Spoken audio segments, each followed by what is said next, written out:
The Memoirs of Sherlock Holmes, by Sir Arthur Conan Doyle. Adventure 1. Silver Blaze. "I'm afraid, Watson, that I shall have to go," said Holmes as we sat down together to our breakfast one morning. "Go? Where to?" "To Dartmoor, to King's Pyland." I was not surprised. Indeed, my only wonder was that he had not already been mixed up in this extraordinary case, which was the one topic of conversation through the length and breadth of England. For a whole day my companion had rambled about the room with his chin upon his chest and his brows knitted, charging and recharging his pipe with the strongest black tobacco, and absolutely deaf to any of my questions or remarks. Fresh editions of every paper had been sent up by our newsagent, only to be glanced over and tossed down into a corner. Yet silent as he was, I knew perfectly well what it was over which he was brooding. There was but one problem before the public which could challenge his powers of analysis, and that was the singular disappearance of the favourite for the Wessex Cup, and the tragic murder of its trainer. When, therefore, he suddenly announced his intention of setting out for the scene of the drama, it was only what I had both expected and hoped for. "I should be most happy to go down with you if I should not be in the way," said I. "My dear Watson, you would confer a great favour upon me by coming, and I think that your time will not be misspent, for there are points about this case which promise to make it an absolutely unique one. We have, I think, just time to catch our train at Paddington, and I will go further into the matter upon our journey. You would oblige me by bringing with you your very excellent field-glass." And so it happened that an hour or so later I found myself in the corner of a first-class carriage flying along en route for Exeter, while Sherlock Holmes, with his sharp, eager face, framed in his ear-flapped travelling cap, dipped rapidly into the bundle of fresh papers which he had procured at Paddington. We had left Reading far behind us before he thrust the last one of them under the seat, and offered me his cigar-case. "We're going well," said he, looking out the window and glancing at his watch. "Our rate at present is 53.5 miles an hour." "I've not observed the quarter-mile posts," said I. "Nor have I, but the telegraph posts upon this line are 60 yards apart, and the calculation is a simple one. I presume that you've looked into this matter of the murder of John Straker and the disappearance of Silver Blaze." "I have seen what the Telegraph and the Chronicle have to say. It is one of those cases where the art of the reasoner should be used rather for the sifting of details than for the acquiring of fresh evidence. The tragedy has been so uncommon, so complete, and of such personal importance to so many people, that we're suffering from a plethora of surmise, conjecture, and hypothesis. The difficulty is to detach the framework of fact, of absolute, undeniable fact, from the embellishments of theorists and reporters. Then, having established ourselves upon this sound basis, it is our duty to see what inferences may be drawn and what are the special points upon which the whole mystery turns.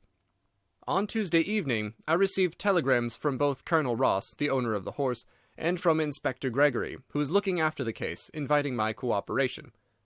"Tuesday evening!" I exclaimed. "And this is Thursday morning. Why didn't you go down yesterday?" "Because I made a blunder, my dear Watson, which is, I'm afraid, a more common occurrence than any one would think who only knew me through your memoirs. The fact is that I could not believe it possible that the most remarkable horse in England could long remain concealed, especially in so sparsely inhabited a place as the north of Dartmoor. From hour to hour yesterday I expected to hear that he had been found, and that his abductor was the murderer of John Straker. When, however, another morning had come, and I found that, beyond the arrest of young Fitzroy Simpson, nothing had been done, I felt that it was time for me to take action. Yet, in some ways, I feel that yesterday has not been wasted." "You have formed a theory, then?" "At least I've got a grip of the essential facts of the case. I shall enumerate them to you, for nothing clears up a case so much as stating it to another person, and I can hardly expect your cooperation if I do not show you the position from which we start." I lay back against the cushions, puffing at my cigar, while Holmes, leaning forward with his long, thin forefinger checking off the points upon the palm of his left hand, gave me a sketch of the events which had led to our journey. "Silver Blaze," said he, "is from the Somomy stock, and holds as brilliant a record as his famous ancestor. He is now in his 5th year, and has brought in turn each of the prizes of the turf to Colonel Ross, his fortunate owner. Up to the time of the catastrophe, he was the first favourite for the Wessex Cup, the betting being 3-1 on him. He's always, however, been a prime favourite with the racing public, and has never yet disappointed them, so that, even at those odds, enormous sums of money have been laid upon him. It is obvious, therefore, that there were many people who had the strongest interest in preventing Silver Blaze from being there at the fall of the flag next Tuesday. The fact was, of course, appreciated at King's Pyland, where the Colonel's training stable is situated. Every precaution was taken to guard the favourite. The trainer, John Straker, is a retired jockey who rode in Colonel Ross's colours before he became too heavy for the weighing chair. He has served the Colonel for 5 years as jockey, and for 7 as trainer, and has always shown himself to be a zealous and honest servant. Under him were 3 lads, for the establishment was a small one, containing only 4 horses in all. One of these lads sat up each night in the stable, while the others slept in the loft. All 3 bore excellent characters. John Straker, who is a married man, lived in a small villa about 200 yards from the stables. He has no children, keeps 1 maidservant, and is comfortably off. The country round is very lonely, but about half a mile to the north there is a small cluster of villas which have been built by a Tavistock contractor for the use of invalids and others who may wish to enjoy the pure Dartmoor air. Tavistock itself lies 2 miles to the west, while across the moor, also about 2 miles distant, is the larger training establishment of Mapleton, which belongs to Lord Backwater, and is managed by Silas Brown. In every other direction, the moor is a complete wilderness, inhabited only by a few roaming gipsies. Such was the general situation last Monday night when the catastrophe occurred. On that evening the horses had been exercised and watered as usual, and the stables were locked up at 9 o'clock. 2 of the lads walked up to the trainer's house, where they had supper in the kitchen, while the third, Ned Hunter, remained on guard. At a few minutes after 9, the maid Edith Baxter carried down to the stables his supper, which consisted of a dish of curried mutton. She took no liquid, as there was a water tap in the stables, and it was the rule that the lad on duty should drink nothing else. The maid carried a lantern with her, as it was very dark, and the path ran across the open moor. Edith Baxter was within 30 yards of the stables, when a man appeared out of the darkness, and called to her to stop. As he stepped into the circle of yellow light thrown by the lantern, she saw that he was a person of gentlemanly bearing, dressed in a grey suit of tweeds, with a cloth cap. He wore gaiters, and carried a heavy stick with a knob to it. She was most impressed, however, by the extreme pallor of his face, and by the nervousness of his manner. His age, she thought, would be rather over 30 than under it. "Can you tell me where I am?" he asked. "I had almost made up my mind to sleep on the moor, when I saw the light of your lantern." "You are close to the King's Pyland training stables," said she. "Oh, indeed, what a stroke of luck!" he cried. "I understand that a stable-boy sleeps there alone every night. Perhaps that is his supper which you are carrying to him. Now, I am sure that you would not be too proud to earn the price of a new dress, would you?" He took a piece of white paper, folded up, out of his waistcoat pocket. "See that the boy has this tonight, and you shall have the prettiest frock that money can buy." She was frightened by the earnestness of his manner, and ran past him to the window through which she was accustomed to hand the meals. It was already opened, and Hunter was seated at the small table inside. She had begun to tell him of what had happened, when the stranger came up again. "Good evening," said he, looking through the window. "I wanted to have a word with you." The girl has sworn that as he spoke she noticed the corner of the little paper packet protruding from his closed hand. "What business have you here?" asked the lad. "It's business that may put something into your pocket," said the other. "You've 2 horses in for the Wessex Cup, Silver Blaze and Bayard. Let me have the straight tip, and you won't be a loser. It is a fact that at the weights Bayard could give the other 100 yards in 5 furlongs, and that the stable have put their money on him." "So you're one of those damned touts," cried the lad. "I'll show you how we serve them in King's Pyland." He sprang up and rushed across the stable to unloose the dog. The girl fled away to the house, but as she ran she looked back and saw that the stranger was leaning through the window. A minute later, however, when Hunter rushed out with the hound, he was gone, and though he ran all round the buildings, he failed to find any trace of him. "One moment," I asked. "Did the stable-boy, when he ran out with the dog, leave the door unlocked behind him?" "Excellent, Watson, excellent," murmured my companion. "The importance of the point struck me so forcibly that I sent a special wire to Dartmoor yesterday to clear the matter up. The boy locked the door before he left it, The window, I may add, was not large enough for a man to get through. Hunter waited until his fellow grooms had returned, when he sent a message to the trainer and told him what had occurred. Straker was excited at hearing the account, although he does not seem to have quite realized its true significance. It left him, however, vaguely uneasy, and Mrs. Straker, waking at 1 in the morning, found that he was dressing. In reply to her inquiries, he said that he could not sleep on account of his anxiety about the horses, and that he intended to walk down to the stables to see that all was well. She begged him to remain at home, as she could hear the rain pattering against the window, but in spite of her entreaties, he pulled on his large mackintosh and left the house. Mrs. Straker awoke at 7 in the morning to find that her husband had not yet returned. She dressed herself hastily and called the maid and set off for the stables. The door was open. Inside, huddled together upon a chair, Hunter was sunk in a state of absolute stupor. The favourite stall was empty, and there were no signs of his trainer. The 2 lads who slept in the chaff-cutting loft above the harness room were quickly aroused. They had heard nothing during the night, for they are both sound sleepers.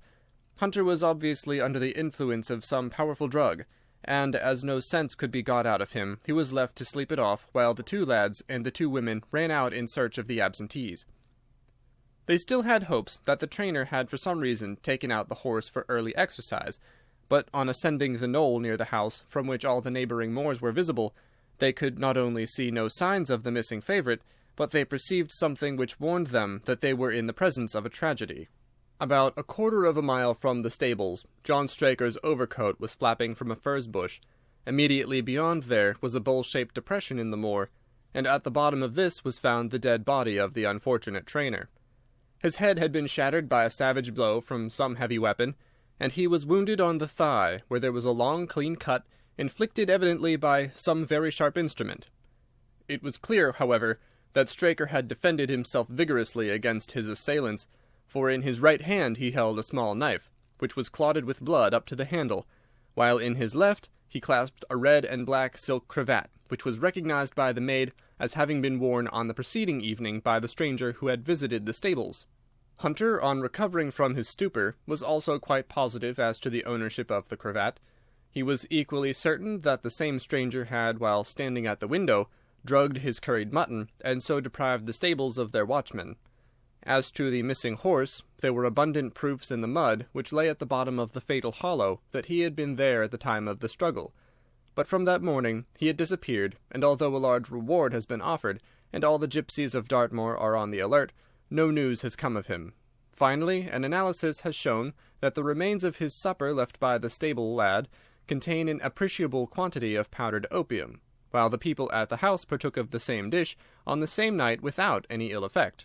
Those are the main facts of the case, stripped of all surmise and stated as baldly as possible. I shall now recapitulate what the police have done in the matter.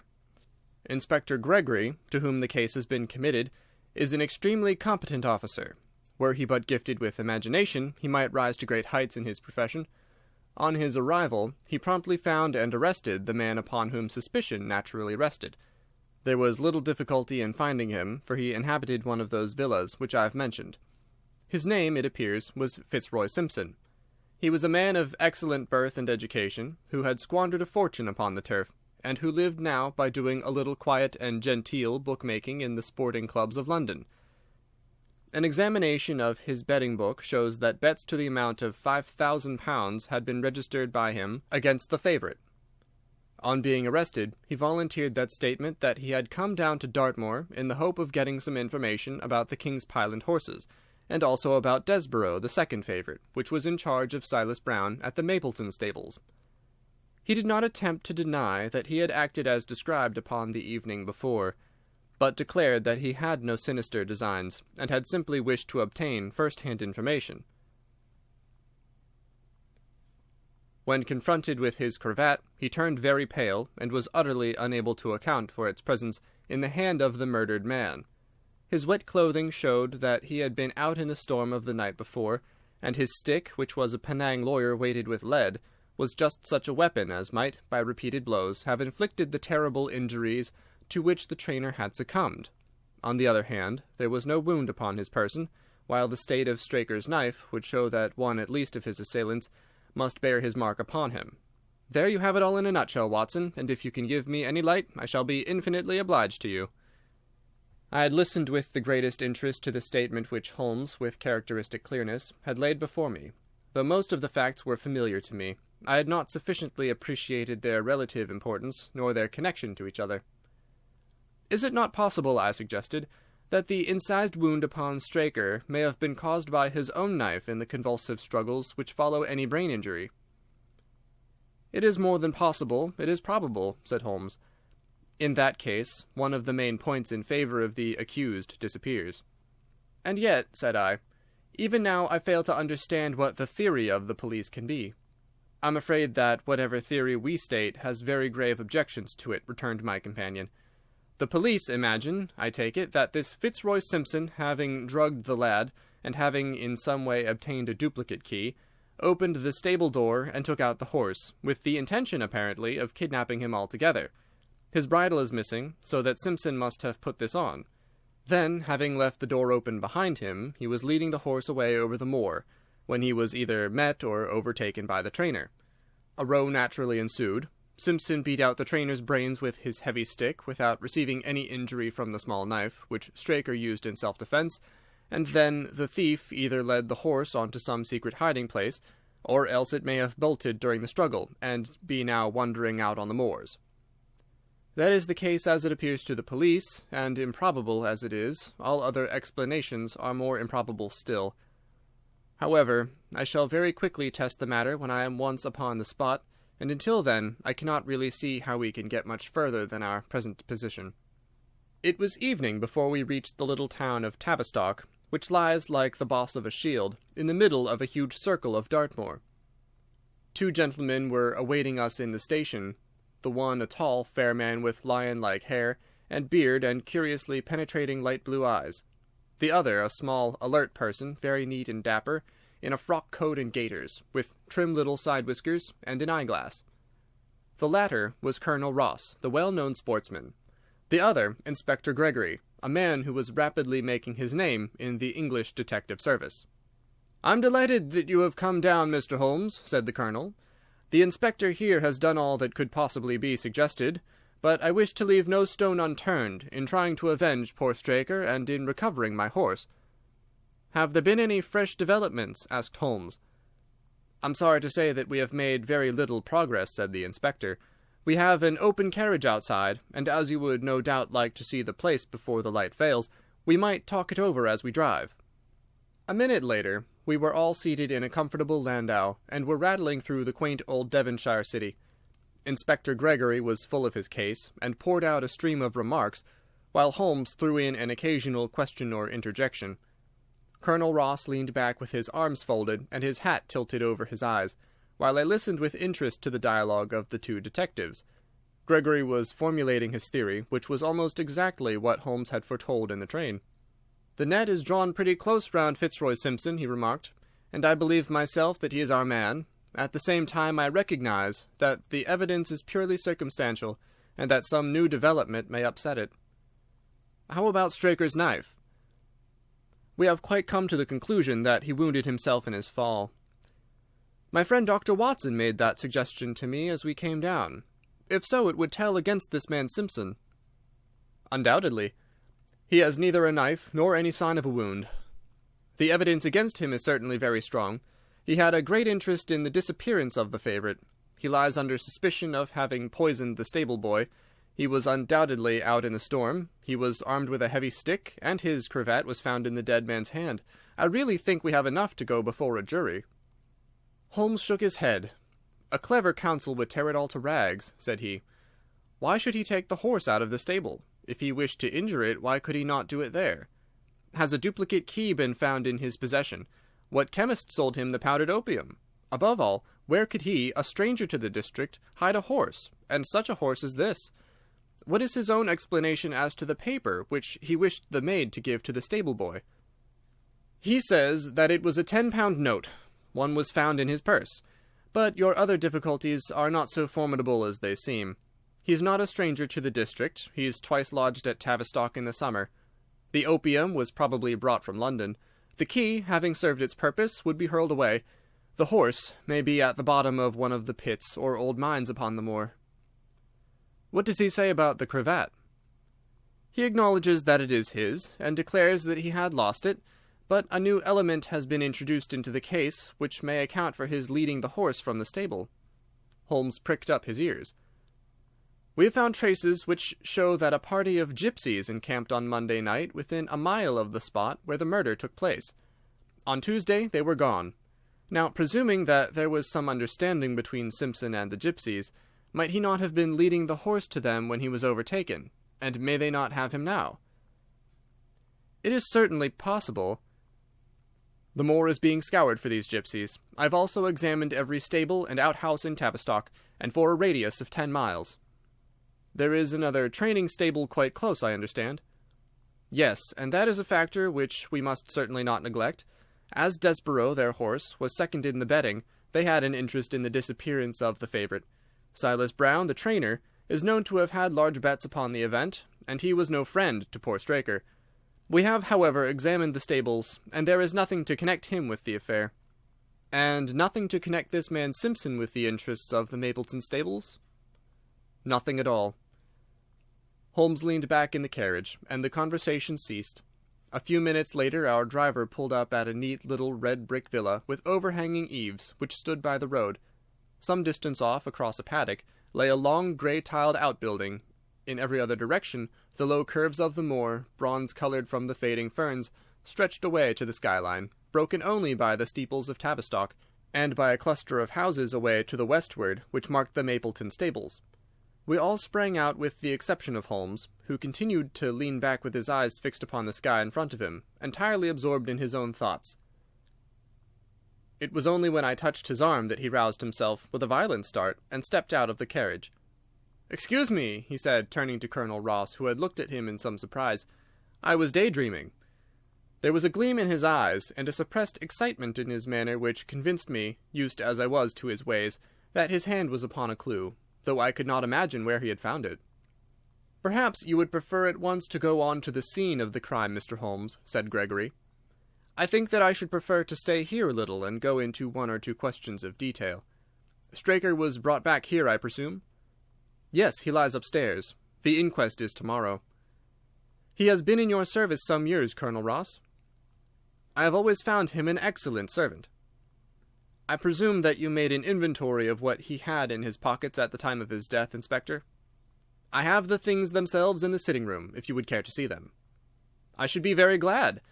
We all filed into the front room and sat round the central table, while the inspector unlocked a square tin box and laid a small heap of things before us. There was a box of Vestas, 2 inches of tallow candle, an ADP briar-root pipe, a pouch of sealskin with half an ounce of long-cut Cavendish, a silver watch with a gold chain, 5 sovereigns in gold, an aluminum pencil case, a few papers, and an ivory-handled knife with a very delicate, inflexible blade marked Weiss and Company, London. "This is a very singular knife," said Holmes, lifting it up and examining it minutely.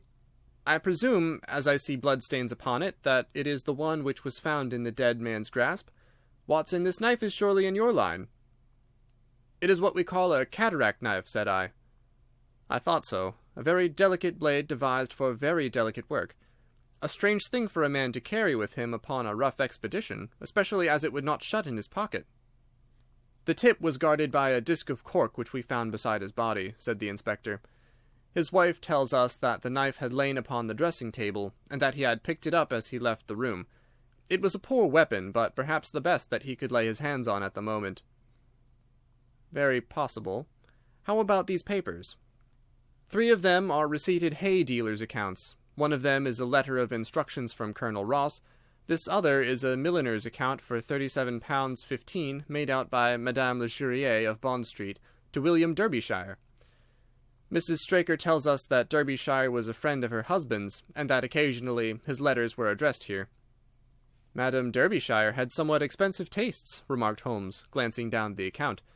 22 guineas is rather heavy for a single costume. However, there appears to be nothing more to learn, and we may now go down to the scene of the crime. As we emerged from the sitting-room, a woman who had been waiting in the passage took a step forward and laid her hand upon the inspector's sleeve. Her face was haggard and thin and eager, stamped with the print of a recent horror. "Have you got them? Have you found them?" she panted. "No, Mrs. Straker, but Mr. Holmes here has come from London to help us, and we shall do all that is possible." "Surely I met you in Plymouth at a garden party some little time ago, Mrs. Straker," said Holmes. "No, sir, you're mistaken." "Dear me! Why, I could have sworn to it. You wore a costume of dove-coloured silk with ostrich feather trimming." "I never had such a dress, sir," answered the lady. "Ah, that quite settles it," said Holmes, and with an apology he followed the inspector outside. A short walk across the moor took us to the hollow in which the body had been found. At the brink of it was the furze bush upon which the coat had been hung. "There was no wind that night, I understand," said Holmes. "None, but very heavy rain." "In that case, the overcoat was not blown against the furze bush, but placed there." "Yes, it was laid across the bush." "You fill me with interest. I perceive that the ground has been trampled up a good deal. No doubt many feet have been here since Monday night. A piece of matting has been laid here at the side, and we have all stood upon that." "Excellent!"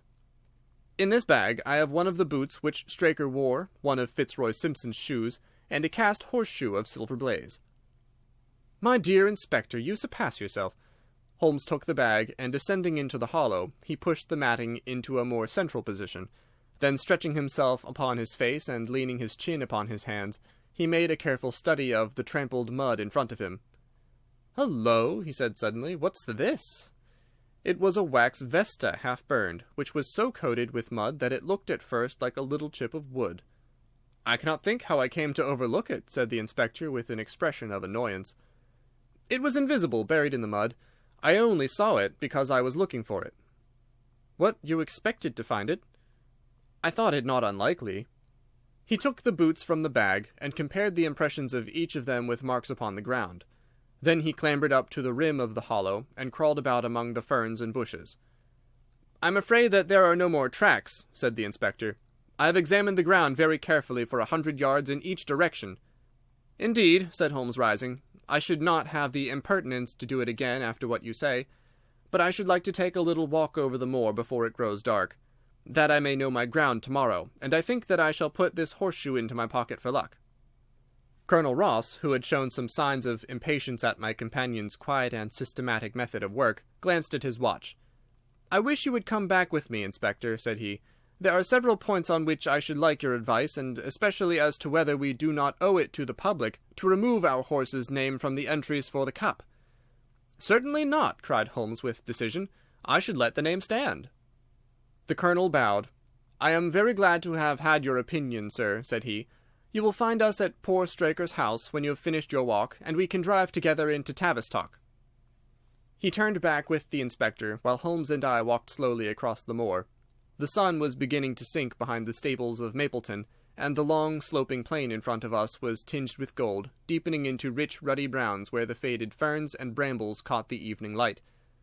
But the glories of the landscape were all wasted upon my companion, who was sunk in the deepest thought. "It's this way, Watson," said he at last.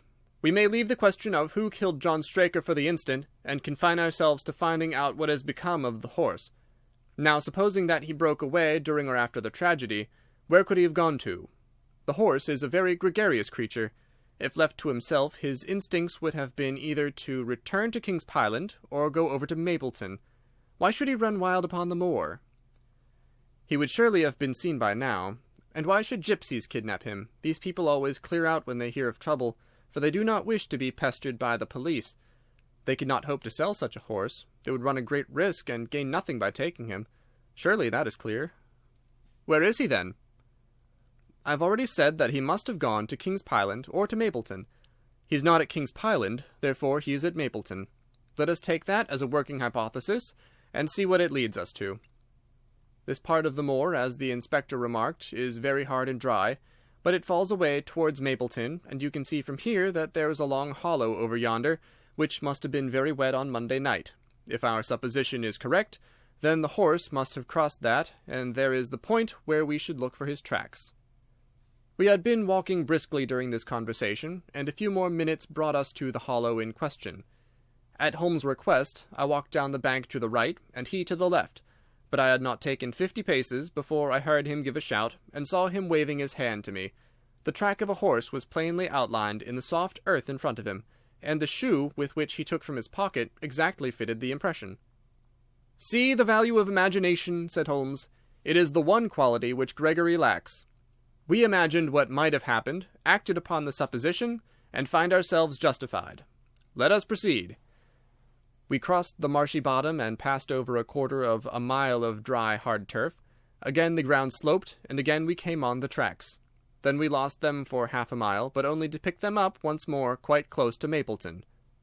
It was Holmes who saw them first, and he stood pointing with a look of triumph upon his face.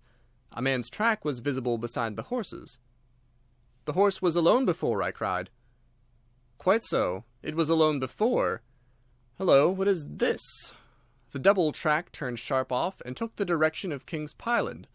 Holmes whistled, and we both followed along after it.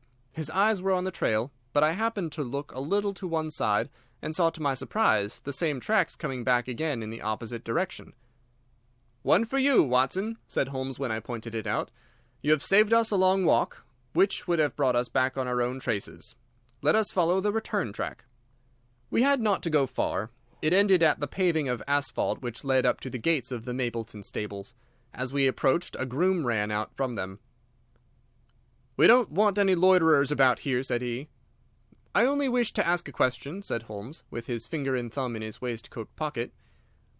"Should I be too early to see your master, Mr. Silas Brown, if I were to call at 5 o'clock tomorrow morning?" "Bless you, sir, if any one is about he will be, for he is always the first stirring. But here he is, sir, to answer your questions for himself." "No, sir, no. It is as much as my place is worth to let him see me touch your money. Afterwards, if you like." As Sherlock Holmes replaced the half-crown which he had drawn from his pocket, a fierce-looking elderly man strode out from the gate with a hunting-crop swinging in his hand. "What's this, Dawson?" he cried. "No gossiping. Go about your business.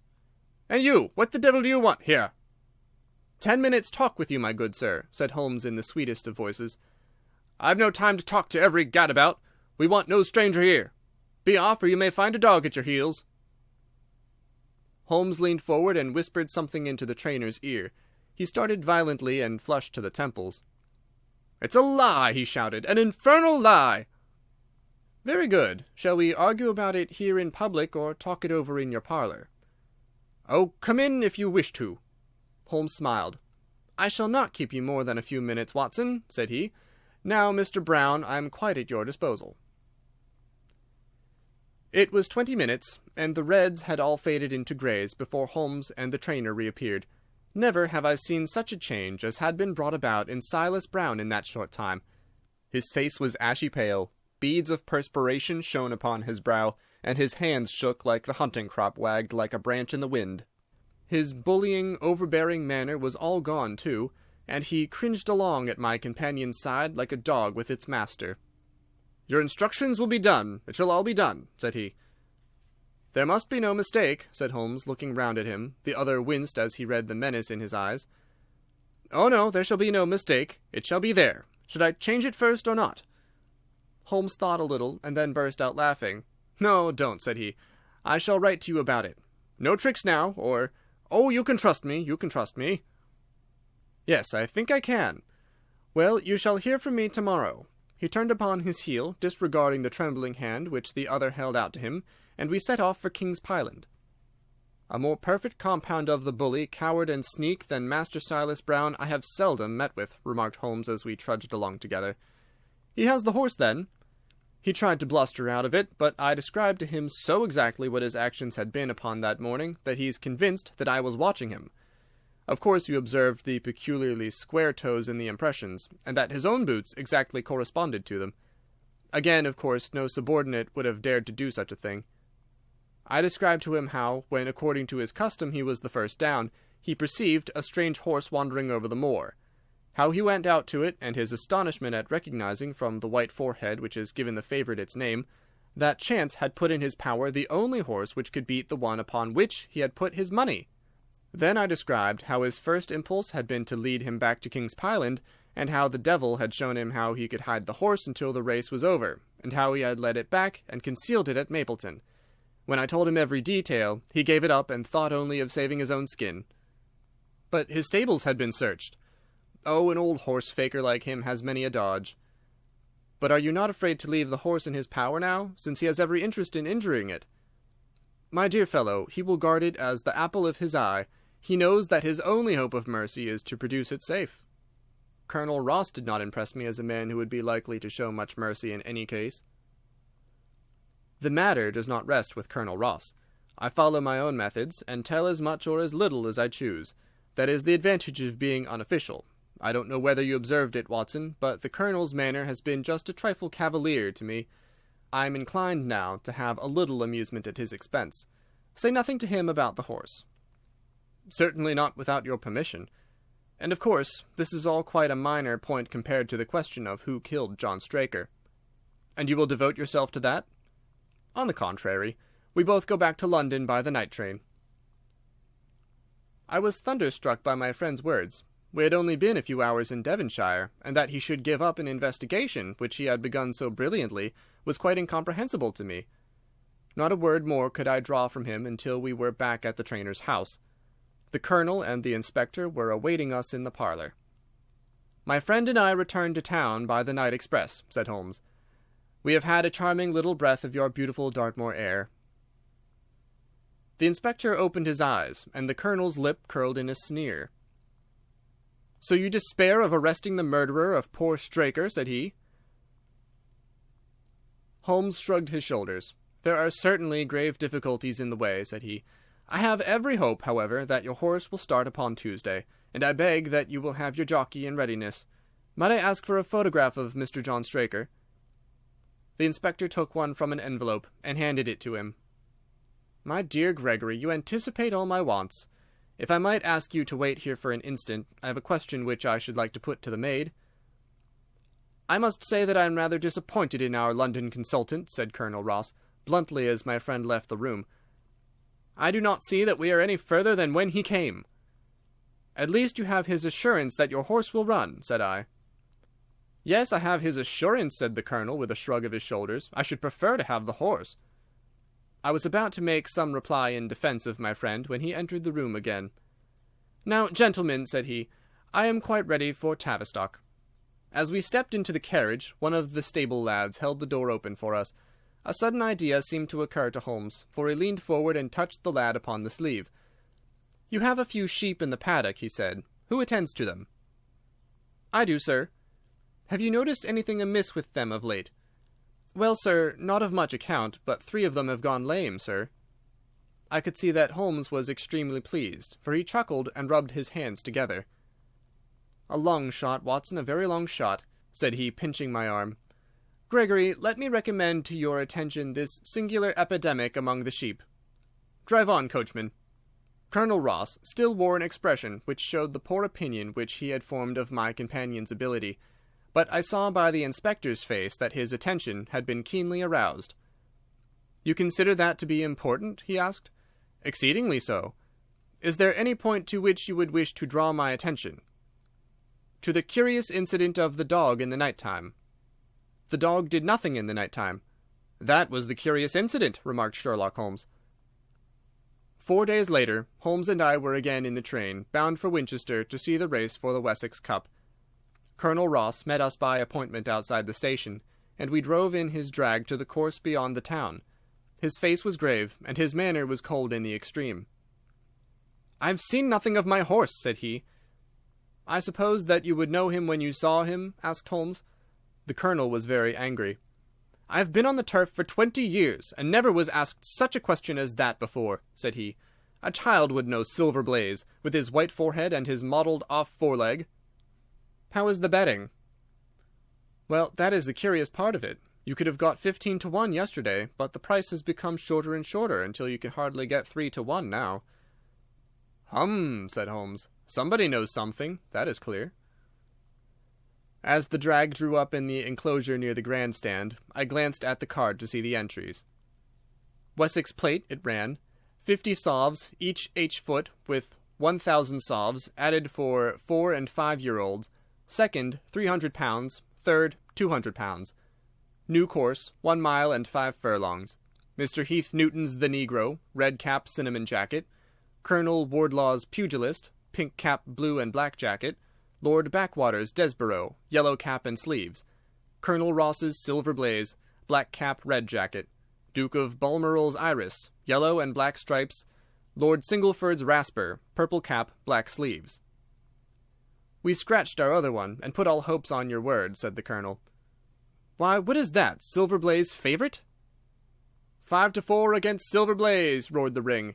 5-4 against Silver Blaze. 5-15 against Desborough. 5-4 on the field. "There are the numbers up," I cried. "There are all 6 there." "All 6 there? Then my horse is running," cried the Colonel in great agitation. "But I don't see him. My colours have not passed." "Only 5 have passed. This must be he." As I spoke, a powerful bay horse swept out from the weighing enclosure and cantered past us, bearing on its back the well-known black and red of the Colonel. "That's not my horse," cried the owner. "That beast has not a white hair upon its body. What is this that you have done, Mr. Holmes?" "Well, well, let us see how he gets on," said my friend, imperturbably. For a few minutes he gazed through my field-glass. "Capital! An excellent start!" he cried suddenly. "There they are, coming round the curve." From our drag we had a superb view as they came up the straight. The 6 horses were so close together that a carpet would have covered them, but halfway up the yellow of the Mapleton stable showed to the front.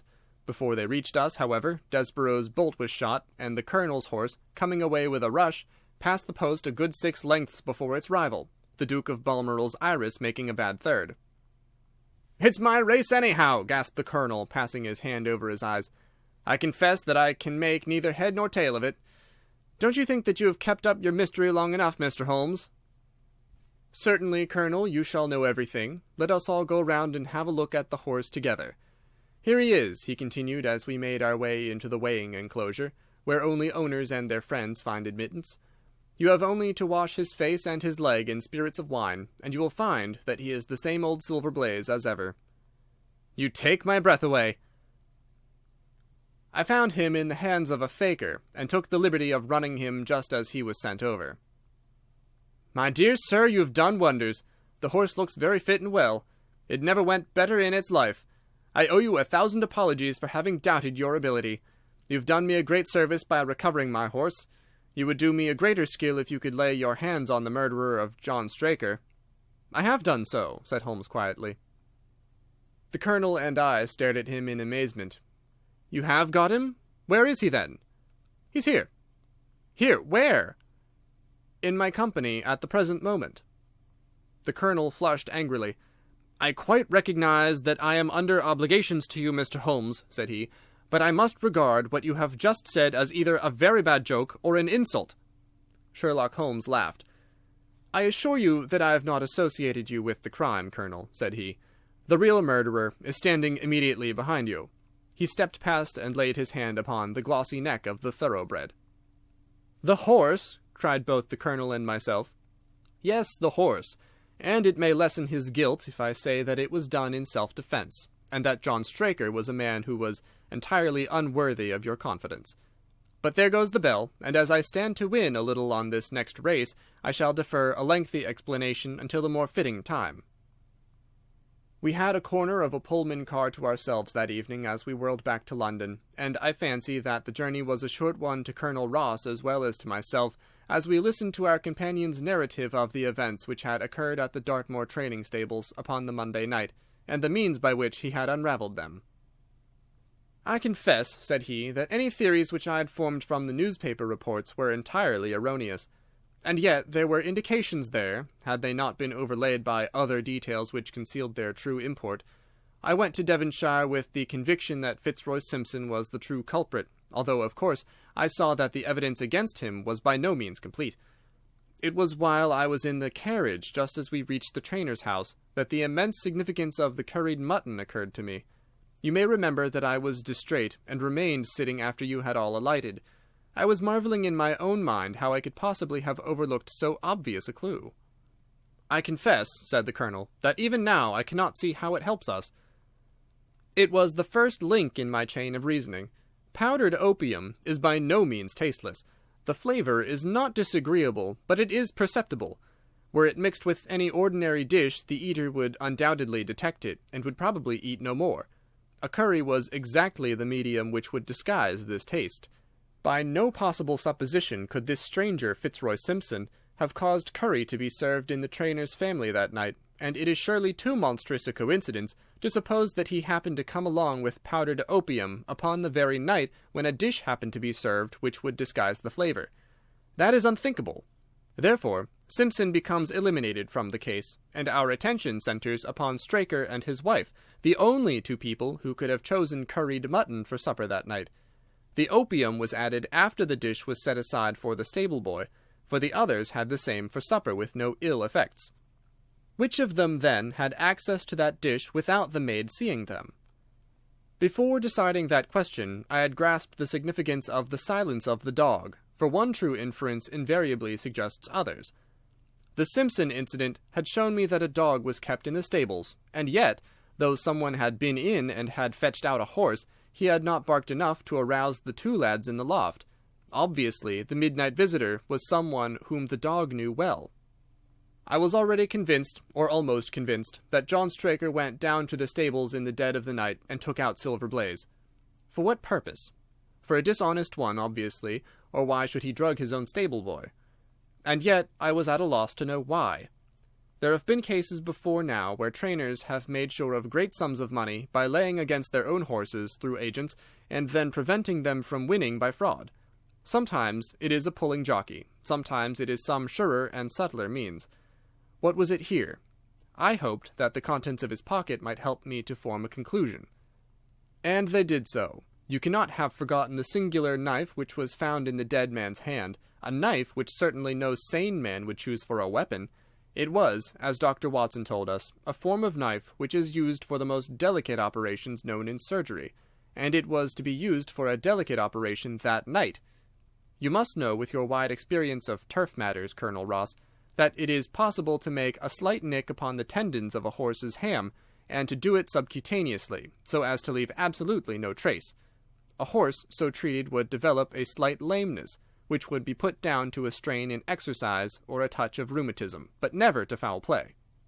"Villain! Scoundrel!" cried the colonel. We have here the explanation of why John Straker wished to take the horse out onto the moor. So spirited a creature would have certainly roused the soundest of sleepers when it felt the prick of the knife. It was absolutely necessary to do it in the open air. "I've been blind!" cried the colonel. "Of course that was why he needed the candle, and struck the match." Undoubtedly, but in examining his belongings, I was fortunate enough to discover not only the method of the crime, but even its motives. As a man of the world, Colonel, you know that men do not carry other people's bills about in their pockets. We have most of us quite enough to do to settle our own. I at once concluded that Straker was leading a double life, and keeping a second establishment. The nature of the bill showed that there was a lady in the case, and one who had expensive tastes. Liberal as you are with your servants, one can hardly expect that they can buy 20-guinea walking dresses for their ladies. I questioned Mrs. Straker as to the dress without her knowing it, and having satisfied myself that it had never reached her, I made a note of the milliner's address, and felt that by calling there with Straker's photograph, I could easily dispose of the mythical Derbyshire. From that time on, all was plain. Straker had led out the horse to a hollow where his light would be invisible. Simpson in his flight had dropped his cravat, and Straker had picked it up, with some idea perhaps that he might use it in securing the horse's leg. Once in the hollow, he had got behind the horse and had struck a light, but the creature, frightened at the sudden glare, and with the strange instinct of animals, feeling that some mischief was intended, had lashed out, and the steel shoe had struck Straker full on the forehead. He had already, in spite of the rain, taken off his overcoat in order to do his delicate task, and so, as he fell, his knife gashed his thigh. Do I make it clear? "Wonderful!" cried the colonel. "Wonderful! You might have been there!" My final shot was, I confess, a very long one. It struck me that so astute a man as Straker would not undertake this delicate tendon-nicking without a little practice. What could he practice on? My eyes fell upon the sheep, and I asked a question which, rather to my surprise, showed that my surmise was correct. When I returned to London, I called upon the milliner, who had recognized Straker as an excellent customer of the name of Derbyshire, who had a very dashing wife with a strong partiality for expensive dresses. I have no doubt that this woman had plunged him over head and ears in debt, and so led him into this miserable plot.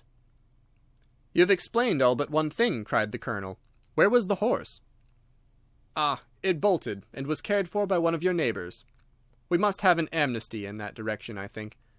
This is Clapham Junction, if I am not mistaken, and we shall be in Victoria in less than 10 minutes. If you care to smoke a cigar in our rooms, Colonel, I shall be happy to give you any other details which might interest you." End of Adventure 1. Silver Blaze.